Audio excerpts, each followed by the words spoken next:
Welcome to the Weekday Report for Tuesday, November 19th. I'm Joe Potente. Here's a brief look at the news.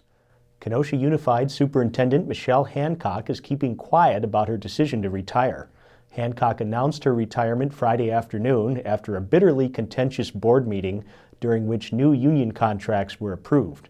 Hancock said she would retire January 1st.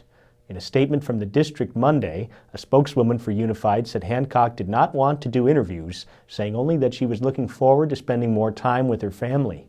The school board is expected to meet in executive session today to discuss compensation and contracts. Although scheduled home auctions have risen in the last month, residential foreclosures are still trending downward in Kenosha County.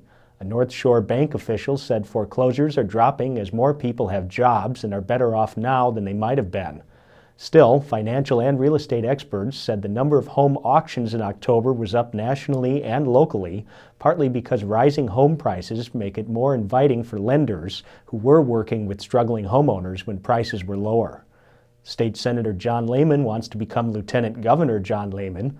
The Racine Democrat announced his bid for the statewide office before making an appearance at UW Parkside on Monday. Lehman said he was asked to run for lieutenant governor because of his years of experience in running a campaign in an urban area. He isn't from Madison. He wasn't one of the senators who left the state during the 2011 collective bargaining debate, and he has no plans to seek higher office. Lehman now represents the 21st Senate District, which includes parts of Kenosha and Racine counties.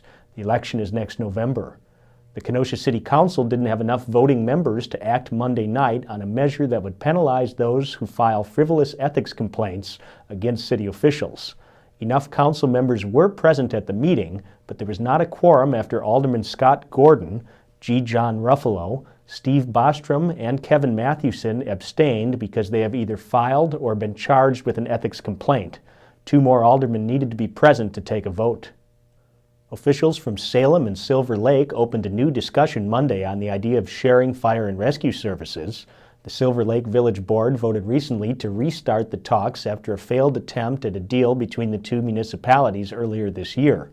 Salem Administrator Patrick Casey said sharing services is worth exploring if it can benefit taxpayers in both communities. Silver Lake officials said they favor exploring a joint agreement because emergency services as they exist in Silver Lake are unsustainable. What's trending today? New York Mayor Michael Bloomberg plans to sign legislation today banning the sale of tobacco products to anyone under the age of 21. That makes New York the first large city or state in the U.S. to ban sales to young adults. Do you think this will curb smoking in the long term, or is it a government overreach? Tell us on our Facebook page. Up next is Jeff Zampanti with a preseason look at another Kenosha County basketball program.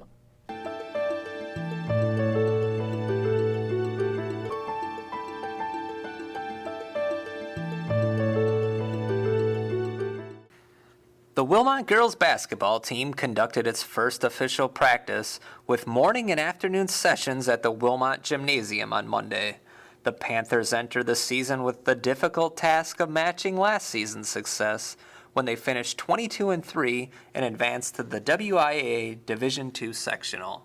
Wilmot returns one of the state's top seniors in point guard Carrie Clements.